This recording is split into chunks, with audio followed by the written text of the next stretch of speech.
मुझे आज जो हमारा चैप्टर है वो है इनकम्पैटिबिलिटीज का। इनकम्पैटिबिलिटी क्या होती है? इनकम्पैटिबिलिटी आती है कि आपने जब एक मेडिसिन बना ली है, मेडिसिन की क्वालिटी के अंदर चेंज आ जाए। मैडम, जब आपने मेडिसिन बनाई है, इन प्रोसेस उसके ऊपर टेस्ट हुए हैं, मेडिसिन ओके थी, स्टैंडर्ड अप टू स्टैंडर्ड थी। फिर आपने जो है फॉर्मुलेशन बनाने के बाद उसकी फाइनल एंड के ऊपर उसकी टेस्टिंग की है, मेडिसिन तब भी बिल्कुल ओके थी, अप टू स्टैंडर्ड थी।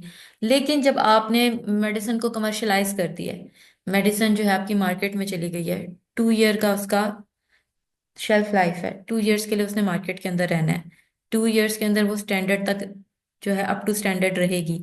उसकी फिजिकल, उसकी केमिकल, उसकी माइक्रोबायोलॉजिकल, उसकी टॉक्सिकोलॉजिकल, उसकी थेराप्यूटिक तमाम स्पेसिफिकेशंस जो हैं वो क्या रहेंगी? अप टू स्टैंडर्ड रहेंगी, वो बदलेंगी नहीं उस शेल्फ लाइफ में, उन 2 ईयर्स के अंदर। तो लेकिन समटाइम्स ऐसा होता है कि मेडिसिन इनकम्पैटिबल हो जाती है, मतलब उसकी क्वालिटी चेंज हो जाती है, वो अप टू द मार्क नहीं रहती। ये ड्यूरिंग प्रोसेस नहीं है, ये फॉर्मुलेशन बनाने के दौरान नहीं है, ये बाद में होता है। तो ये क्यों होता है? ये समझना, ये अगर मैं आपको एक चीज समझाऊं कि जब आपकी मेडिसिन बनाते हैं तो मेडिसिन बनाने के लिए आप लोगों को बताया गया था कि डिफरेंट इंग्रेडिएंट्स होते हैं, जिसमें कुछ एक्टिव्स होते हैं, कुछ एडिटिव्स होते हैं। और उसके अलावा जो है एक मिक्सिंग ऑर्डर है। जैसे फर्ज करें 12 इंग्रेडिएंट्स हैं, 12 इंग्रेडिएंट्स जो हैं उनका मिक्सिंग ऑर्डर ये है कि सबसे पहले इंग्रेडिएंट को पहले छठे इंग्रेडिएंट के साथ हल करना है, और उसके बाद छठे को जो है इनका जो मिक्सिंग हो जाएगी, उसके बाद उसको जो है एक और इंग्रेडिएंट के साथ हल करना है। तो ये एक स्पेसिफिक मिक्सिंग ऑर्डर है। अगर आप इस मिक्सिंग ऑर्डर को फॉलो ना करें, फिर भी आपकी मेडिसिन तो बन जाती है, टेस्ट भी ओके होंगे, लेकिन वो मेडिसिन इनकम्पैटिबल होगी। हो सकता है उसकी फिजिकल प्रॉपर्टीज बदल जाएं। उस टाइम पे जब बनाई है तब बन जाएगी, उसके तमाम टेस्ट भी ओके होंगे, लेकिन ड्यूरिंग द शेल्फ लाइफ, उन 2 ईयर्स में, जिन 2 ईयर्स के अंदर उसने कमर्शियली अवेलेबल रहना है, उसके अंदर उसकी फिजिकल प्रॉपर्टीज भी बदल सकती हैं, उसकी केमिकल प्रॉपर्टीज भी बदल सकती हैं, उसकी थेराप्यूटिक प्रॉपर्टीज भी बदल सकती हैं। तो इनकम्पैटिबिलिटी के अंदर क्या होता है कि आपकी मेडिसिन की क्वालिटी बदल जाती है, बनाने का तरीका आपने चेंज किया है, आपने उसका मिक्सिंग ऑर्डर चेंज किया है। आपने जो 2 इंग्रेडिएंट्स पहले हल करके तीसरे इंग्रेडिएंट के अंदर हल करने थे, आपने कहा है कि 12 के 12 इंग्रेडिएंट ने एट द एंड इकट्ठे ही तो हो जाना है। तो जरूरी क्यों है कि मैं पहले दूसरे को पांचवें में डालूं, फिर पांचवें को जो है वो 10वें में एंटर करूं, फिर उसको पहले में हल करूं? तो ये एक अजीब सा सीक्वेंस मैंने क्यों फॉलो करना है? मैं इस सीक्वेंस को क्यों फॉलो करूं जबकि एट द एंड 12 के 12 इंग्रेडिएंट्स आपस में हल हो ही रहे हैं? तो मैं सबको ऐसे ही हल कर देती हूँ, या मैं ऐसे ही हल कर देता हूँ। तो ऐसा करने से आपकी मेडिसिन जो है वो इनकम्पैटिबल हो जाएगी। एक इंग्रेडिएंट दूसरे इंग्रेडिएंट के असरात को या तो जो है एगनाइज कर देगा, ज्यादा कर देगा, या एंटागनाइज कर देगा, उनके असरात को कम कर देगा। अगर आपका एक इंग्रेडिएंट दूसरे इंग्रेडिएंट के साथ इस तरीके से रिएक्ट कर रहा है कि वो एक दूसरे के असरात को या एगनाइज कर रहे हैं, ज्यादा कर रहे हैं, या एंटागनाइज कर रहे हैं, कम कर रहा है, तो इन दोनों केसेस के अंदर अनडिजायरेबल प्रोडक्ट बनता है। आपका जो प्रोडक्ट, जो मेडिसिन बनेगी जिसमें इंग्रेडिएंट्स ने आपस में रिएक्ट कर लिया है, वो क्या होंगे? अनडिजायरेबल है। आप नहीं चाहते वो प्रोडक्ट बने। क्यों? क्योंकि ना वो प्रोडक्ट सेफ है, ना उसकी अपीयरेंस ठीक होगी, और जरूरी भी नहीं है कि वो इफेक्टिव हो। वो इफेक्टिव भी नहीं होगी और उसकी क्वालिटी भी नहीं ठीक होगी। ना वो सेफ है, ना वो इफेक्टिव है, ना वो quality wise up to standard है, और उसका पर्पस और अपीयरेंस भी खराब हो जाएगा। जिस पर्पस के लिए दी है, वो उस पर्पस के लिए वो काम ही नहीं आएगी। जिस पर्पस के लिए आपने दी है कि किसी बीमारी के इलाज के लिए दी है, वो उस बीमारी को ठीक ही नहीं कर सकेगी।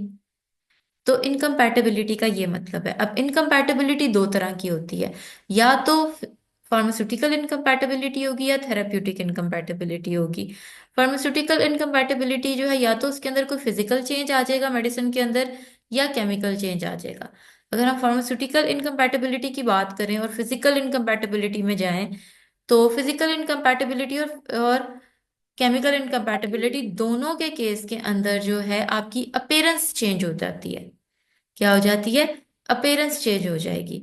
अब फिजिकल इनकम्पैटिबिलिटी में अगर हम देखें तो दो इंग्रेडिएंट्स आपस में फिजिकली तौर के ऊपर क्या करते हैं, कोई ना कोई रिएक्शन कर लेते हैं। जैसे अगर 12 इंग्रेडिएंट्स थे और आपने मिक्सिंग ऑर्डर को फॉलो नहीं किया और आपने अपनी मर्जी से मिक्सिंग की है, तो कुछ इंग्रेडिएंट्स आपस में एक दूसरे के साथ रिएक्ट कर गए। रिएक्ट करके उन्होंने कोई रिएक्शन के साथ कोई नया ही कंपाउंड बना दिया। अब ये करने से जो है आपकी मेडिसिन की क्वालिटी खराब हो गई। अब फिजिकल इनकम्पैटिबिलिटी में क्या आता है? इंसॉलेबिलिटी। इंसॉलेबिलिटी में क्या होगा कि आपने मिक्सिंग ऑर्डर बदला है और एक सॉलिड लिक्विड के अंदर हल ही नहीं हो रहा अब, जो कि स्टैंडर्ड कंडीशन के अंदर अगर आप स्टैंडर्ड्स को फॉलो करते, एसओपीस को फॉलो करते, तो उस सॉलिड ने उस लिक्विड के अंदर हल हो जाना था। अब आपकी तमाम मेडिसिन में कुछ सॉलिड इंग्रेडिएंट्स है, कुछ लिक्विड इंग्रेडिएंट्स हैं। ठीक है?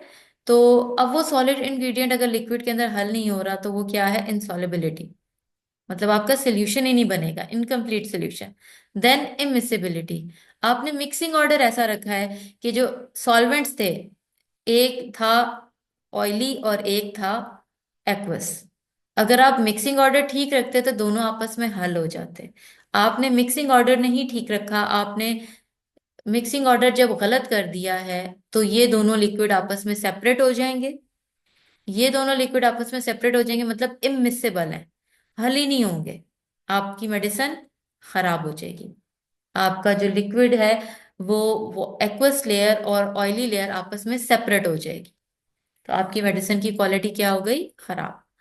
Than precipitation. प्रेसिपिटेशन में क्या होता है कि आपने जब एक सोल्यूशन बनाया है, फिल वक्त वक्ती तौर पे वो सोल्यूशन बन गया है, लेकिन थोड़े अरसे बाद उसके अंदर से तमाम उसका सॉल्ट बाहर आ जाए और आपको प्रॉपर उस लिक्विड के अंदर, उस सोल्यूशन के अंदर सॉल्ट के पार्टिकल्स नजर आए, दैट इज प्रेसिपिटेशन। कि आपका सॉलिड जो है उसके जरात, उसके पार्टिकल्स आपको नजर आ रहे हैं। वक्ती तौर पे तो बन गई, लेकिन स्टेबल नहीं है। क्वालिटी वाइज सब स्टैंडर्ड है, क्योंकि इनकम्पैटिबिलिटी आ गई है, आपने ठीक तरीके से एसओपीस को फॉलो नहीं किया। लिक्विफेक्शन में क्या होता है कि आपकी मेडिसिन जो है, जो सॉलिड मटेरियल है, वो क्या करता है? वो एब्जॉर्ब कर लेता है वाटर को। जब वो वाटर को एब्जॉर्ब कर लेगा तो वो सॉलिड फॉर्म से लिक्विड फॉर्म में कन्वर्ट हो जाता है। ये भी इनकम्पैटिबिलिटी है। देन जेलेटिनाइजेशन। कुछ इंग्रेडिएंट्स मेडिसिन के अंदर ऐसे होते हैं जिनकी प्रॉपर्टी है कि वो जो है स्लाइमी होते हैं, स्लाइमी हो सकते हैं वो। तो इस केस के अंदर उनको हम लोग वाटरी सब्सटेंसेस से दूर रखते हैं। अगर आपने मिक्सिंग ऑर्डर को फॉलो नहीं किया, अगर आपने मिक्सिंग ऑर्डर को ही फॉलो नहीं किया, तो आपका जो वो सब्सटेंसेस जिनकी जेलेटिन वाली प्रॉपर्टी थी, जिनकी जेल बनाने वाली प्रॉपर्टी थी, वो लिक्विड के साथ हल होगा और वो आपकी पूरी की पूरी मेडिसिन को स्लाइमी कर देगा। स्लाइम बन जाएगा वो, एक लेसदार एक मटेरियल बन जाएगा, लेसदार। तो ये भी गलत है। अब इनकी करेक्शंस क्या हैं? आप व्हीकल चेंज कर सकते हो, आप मिक्सिंग ऑर्डर को बदल सकते हो, आप suspending agent, emulsifying agent, solubilising agent डाल सकते हो, आप एड्सॉर्बेंट्स को ऐड कर सकते हो, आप ट्रबलसम इंग्रेडिएंट को रिमूव कर सकते हो। अच्छा, ये जो करेक्शंस है ना, ये हेडिंग वाइज है। इनसॉल्युबिलिटी के केस में आप व्हीकल बदल दो, इमिसिबिलिटी के केस के अंदर आप मिक्सिंग ऑर्डर बदल दो, और इसी में चीज आती है कि इस केस के अंदर आप, इमिसिबिलिटी के केस में आप इमल्सिफाइंग सस्पेंडिंग एजेंट भी ऐड कर सकते हो। उसके अलावा जो है नेक्स्ट में, ये जो आपकी लिक्विफेक्शन है उसमें आप एड्सॉर्बेंट्स ऐड करो ताकि लिक्विफेक्शन ना हो। और रिमूव द ट्रबलसम इंग्रेडिएंट। जेलेटिनाइजेशन में जो इंग्रेडिएंट जेल बना रहा है, स्लाइम बना रहा है, उसको आप वैसे ही रिमूव कर दो। और अगर कोई प्रिपरेशन लिक्विड फॉर्म में बन रही है, जैसे आपने ये प्रेसिपिटेशन बताया था मैंने, इसको आप लिक्विड फॉर्म में कन्वर्ट कर रहे हो, तो फिर प्रेसिपिटेट्स बन जाते हैं, तो आप इसकी डोजेज फॉर्म में बदल दो, आप इसको लिक्विड फॉर्म में लेके ही ना जाओ, आप इसका सोल्यूशन बनाओ ही ना।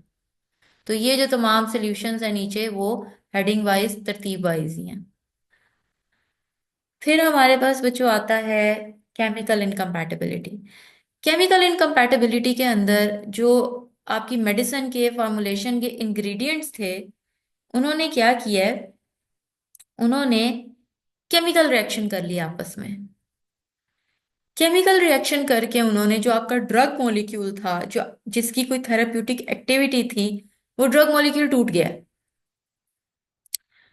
या तो वो टूट के उसकी हाइड्रोलिसिस हो गई है, मतलब उसका एडिशन ऑफ वाटर हो गया है, या उसके अंदर एडिशन ऑफ हाइड्रोजन या रिमूवल ऑफ हाइड्रोजन, या एडिशन ऑफ इलेक्ट्रॉन या रिमूवल ऑफ इलेक्ट्रॉन, मतलब कि ऑक्सीडेशन या रिडक्शन हो गई है, या उसके अंदर कोई एसिड बेस रिएक्शन हो गया है जिसकी वजह से न्यूट्रलाइजेशन हो गई है और आपकी ओवरऑल तमाम प्रॉपर्टी, केमिकल नेचर बदल गई है ड्रग की। एसिड बेस रिएक्शंस के कुछ इंडिकेटर्स हैं जो बताते हैं कि रिएक्शन कंप्लीट हो गया है, और वो क्या है? एवोल्यूशन ऑफ गैस, या तो आपकी प्रिपरेशन में से गैस इवॉल्व होगी, या आपकी प्रिपरेशन का कलर बदल जाएगा, या प्रेसिपिटेशन हो जाएगी, आपको सॉलिड पार्टिकल्स नजर आना शुरू हो जाएंगे लिक्विड डोजेज फॉर्म्स के अंदर। तो अगर ये तीनों चीजें होती हैं, इसका मतलब है कि आपकी मेडिसिन के अंदर कोई एसिड बेस रिएक्शन हुआ है। देन कॉम्बिनेशन रिएक्शन में एक इंग्रेडिएंट दूसरे इंग्रेडिएंट के साथ रिएक्ट करके कोई तीसरा इंग्रेडिएंट बना देगा, दैट इज कॉम्बिनेशन रिएक्शन। तो केमिकल इनकम्पैटिबिलिटी में क्या होता है? केमिकल इनकम्पैटिबिलिटी में हमने पढ़ा है कि जो इंग्रेडिएंट्स हैं आपस में केमिकल इंटरेक्शन करते हैं। नंबर वन, पहली एग्जांपल है हाइड्रोलिसिस, जिसमें आपकी मेडिसिन के अंदर एडिशन ऑफ वाटर होगा। एडिशन ऑफ वाटर की अब हर चीज की ना इन्होंने आगे एग्जांपल्स दी हुई हैं। जैसे जो आपकी एस्पिरिन है, ये वाटर के साथ रिएक्ट करके, एसिटाइल सैलिसाइलिक एसिड है या सैलिसिलिक एसिड भी कहते हैं, ये क्या करेगी? वाटर के साथ रिएक्ट करके टूटेगा मॉलिक्यूल, एसिटिक एसिड बनेगा और सैलिसिलिक एसिड बनेगा। अच्छा, आपकी जो एस्पिरिन है ना, ये प्रो ड्रग है, मतलब कि ये एसिटाइल सैलिसिलिक एसिड की फॉर्म में थेराप्यूटिक है ही नहीं। जब ये बॉडी के अंदर जाके टूटती है ना, सैलिसिलिक एसिड और एसिटिक एसिड के अंदर, तब ये थेराप्यूटिक बनती है। जो सैलिसिलिक एसिड है ना, ये थेराप्यूटिक है।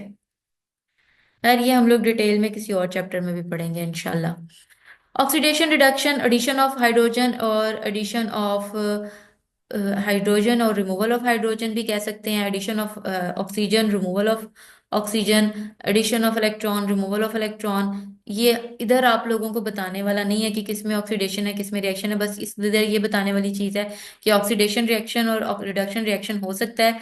कलेक्टिवली ऑक्सीडेशन और रिडक्शन रिएक्शन को रिडॉक्स रिएक्शन भी कहते हैं। कुछ इन्होंने एग्जाम्पल दी हुई हैं कि ऑयल और फैट्स जो हैं वो लाइट में ऑक्सीडाइज होकर रेंसिड हो जाते हैं, खराब हो जाते हैं। सिल्वर कंपाउंड जो है वो रिड्यूस हो जाते हैं और मेटालिक सिल्वर बना देते हैं। ये एग्जांपल्स हैं। एसिड बेस रिएक्शन का भी मैंने आप लोगों को एक्सप्लेन कर दिया था कि अगर कोई एसिड बेस रिएक्शन होता है जिसमें कोई इंग्रेडिएंट की एसिडिक करेक्टर किसी इंग्रेडिएंट के बेसिक करेक्टर के साथ रिएक्शन करके सॉल्ट एंड वाटर बना रहा है, तो तीन तरीके के इंडिकेटर्स हैं जो बताएंगे कि कोई एसिड बेस रिएक्शन हो गया आपकी मेडिसिन के अंदर। या तो कलर चेंज हो जाएगा, या एवोल्यूशन ऑफ गैस होगी, गैस इवॉल्व होगी, आपकी मेडिसिन के अंदर से गैस निकलेगी। और ये समटाइम क्या ऐसे होता है, सील पड़ी पड़ी खुल जाती है। सील पड़ी पड़ी खुल गई है लिक्विड के फॉर्म में, लिक्विड डोजेज फॉर्म में, कुछ सिरप है, उसकी सील ही खुल गई है। तो वो गैस आपकी मेडिसिन के अंदर बन रही थी जिसकी वजह से प्रेशर डेवलप हुआ और आपकी सील खुल गई है, किसी ने सील खुद नहीं खोली।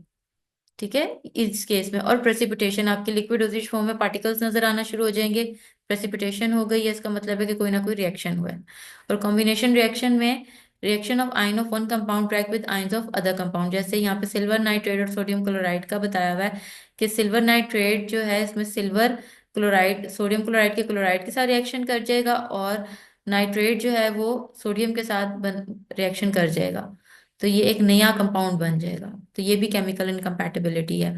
इसके अगर हम लोग करेक्शंस देखें, तो आप जो है पैकेजिंग से पहले ही कंप्लीट रिएक्शन करवाओ, ताकि हमें पता चल जाए कि कोई अगर इंग्रेडिएंट बनता है तो हमने उसको न्यूट्रलाइज कैसे करना है। एयर, लाइट और मॉइस्चर से रिमूव करके रखें ताकि कोई ऑक्सीडेशन या रिडक्शन रिएक्शन ना हो।